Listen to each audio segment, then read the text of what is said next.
Big breaking, pension 30% से बढ़ाकर 50%, न्यूनतम पेंशन 15,000, सुप्रीम कोर्ट ने केंद्र सरकार को दिया आदेश। अभी के नियम के अनुसार कर्मचारी जब रिटायर होते हैं तो उनको उनकी अंतिम बेसिक का 50% पेंशन के रूप में दिया जाता है और ये पेंशन 9,000 रुपये से कम नहीं होनी चाहिए। वहीं पे फैमिली पेंशन की बात करें तो कर्मचारी की सेवा के दौरान जब मृत्यु होती है तो उस केस में पूरे 10 सालों तक कर्मचारी के अंतिम बेसिक पे का 50% पेंशन दी जाती है और उसके बाद 30% पेंशन दी जाती है और ये पेंशन भी 9,000 रुपये से कम नहीं होती है। कर्मचारी की सेवा में रहते मृत्यु होने के बाद उनके परिवार को पहले 10 सालों तक बड़ी पेंशन यानी कि 50% के हिसाब से दी जाती है, उसके बाद 30% के हिसाब से पेंशन मिलना शुरू होती है। उसी को लेकर सुप्रीम कोर्ट में एक जनहित याचिका डाली गई है जिसमें कहा गया है कि जब एक बार 50% के हिसाब से पेंशन मिलनी शुरू हो जाती है तो 10 साल के बाद 30% करना न्यायसंगत नहीं है। 50% बड़ी पेंशन के हिसाब से पेंशनभोगी का रूटीन बन जाता है, ऐसे में 10 साल के बाद कटौती करना उचित नहीं है। इसी को लेकर सुप्रीम कोर्ट में एक जनहित याचिका PIL डाली गई थी जिसमें कहा गया कि एक बार जब पेंशन 50% के हिसाब से मिलनी शुरू हो जाती है तो बाद में कम करना उचित नहीं है। आपको बता दूं कि कर्मचारी सेवा में रहते हुए अगर कम समय में ही स्वर्गवासी हो जाते हैं तो ऐसे में उनके परिवार के पालन पोषण का पूरा बोझ उनकी विधवा पर आ जाता है। उनकी आय का एकमात्र साधन पारिवारिक पेंशन होता है, तो ऐसे में 30% पेंशन में गुजारा करना काफी मुश्किल हो जाता है। सुप्रीम कोर्ट में इसी को लेकर एक जनहित याचिका PIL डाली गई थी जिसमें एक मृत पूर्व सैनिक की फैमिली पेंशन को लेकर सवाल उठाया गया था।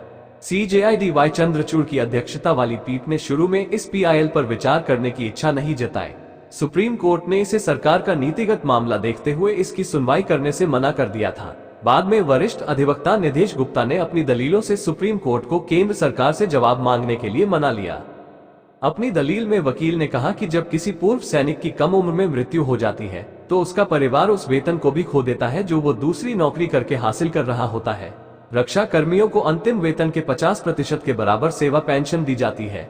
कर्मी की मृत्यु की स्थिति में विधवा या आश्रित बच्चों को अंतिम वेतन के 30% के बराबर साधारण फैमिली पेंशन दी जाती है।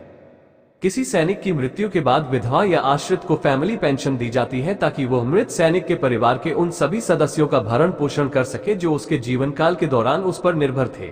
हालांकि पेंशन में इतनी कमी होने से जीवन यापन करना काफी मुश्किल हो जाता है।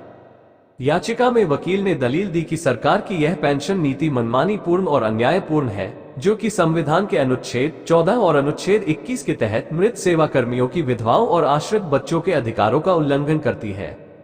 वकील की दलील सुनने के बाद सुप्रीम कोर्ट ने केंद्र सरकार से इस मुद्दे पर जवाब मांगा है। सुप्रीम कोर्ट ने कहा कि पेंशनधारकों की कठिनाई को देखते हुए क्यों न आजीवन पर्यंत 50% के हिसाब से फैमिली पेंशन का लाभ दिया जाए। इसके साथ न्यूनतम फैमिली पेंशन 9,000 से बढ़ाकर 15,000 रुपये किया जाए। आपको बता दें कि देश भर में पूर्व सैनिकों की लगभग 6.50 लाख विधवा पेंशन भोगियों में से लगभग 85% यानी लगभग 5.53 लाख JCOR रैंक के कर्मियों की विधवाएं हैं।